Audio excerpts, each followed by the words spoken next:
This is Mahima here to explain my first experiment in web technology to create a simple web design. This is my input HTML code and this is my corresponding output. As you can see over here, this is how an HTML document starts using a starting HTML tag. This is named as a head tag. It is used to give the title to our web page. Over here, I have given my title in a title tag as Web Technology Experiment 1, which appears over here.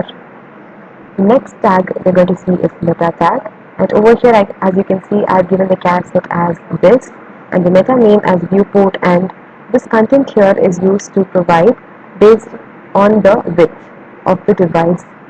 As mine is like a laptop window, it is given as device width and initial is given this way.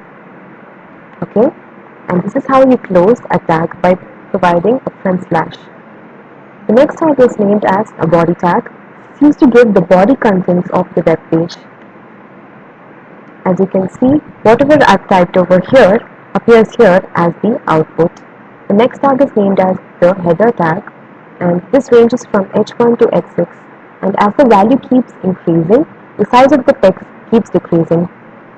And this is my next tag named as h2, and as you can see over here, heading 1 and subheading 1 appears here as the output, and heading 1 is correspondingly bigger than subheading 1. This is named as an anchor tag, and using this I have given an ID to my subheading 1. We'll look at the use later. This is named as a division tag. This divides the entire body contents into different divisions, as you can see over here. Next, I have provided certain links to my web page, which means, and it is done using an anchor tag again and using this keyword, which means this is my link and this is the name of my link, which means when I click this, it is navigated to this link over here. Let us look at the example. When I click this link, it is navigated to Department of CSE web page, and when I click this one, it is navigated to another HTML page. Like over here, we have the next one for email. As you can see over here, I have provided the link to email, and when I click this, it is navigated to a new tab. The next one is a phone link. When I click that link, it asks me to launch an application. If you are a user of Skype, you can give that. Click OK, and your Skype page opens. Last link we're going to see is a clickable image. When I click this, my page is navigated to another web page over here. That's it. And let us look at the rest of the code. This is my next subheading, subheading 2.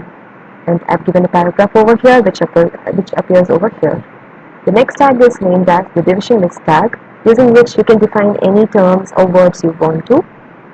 Using this dt tag you can give the term, and using dt tag you can give the definition, like how I've given over here.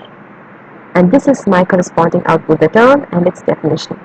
The next tag is named as a paragraph tag. This is a block level element as it provides a line space before and after it, as you can see over here. The next one is my unordered list tag, which means it orders using bullets. Inside that I give the items using li tag over here, and the next one is named as the nested list, which means a list within another list. In this case I've given OL, which means there is ordering in the line in the list items, like I've given over here. And in this case, as you can see, the numbering is done alphabetically. For that, all you have to do is provide a type keyword and the alphabet. Once I'm done, I close all of my tags. Then it's my subheading 3. And this is the same paragraph over here.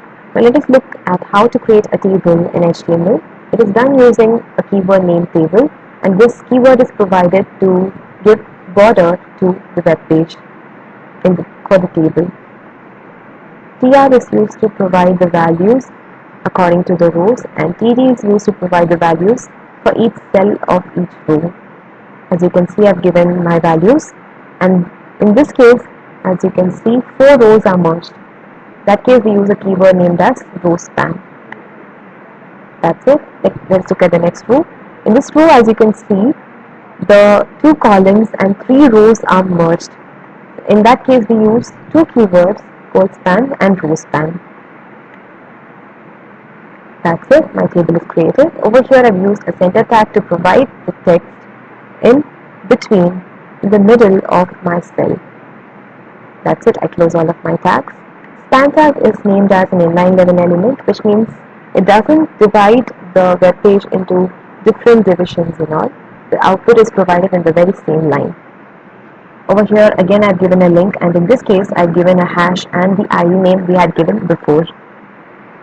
Over here it is to get the output. When I click it, it's taken to subheading 1. The same way when I click this, it's taken to subheading 2. Now that's the use for giving an ID.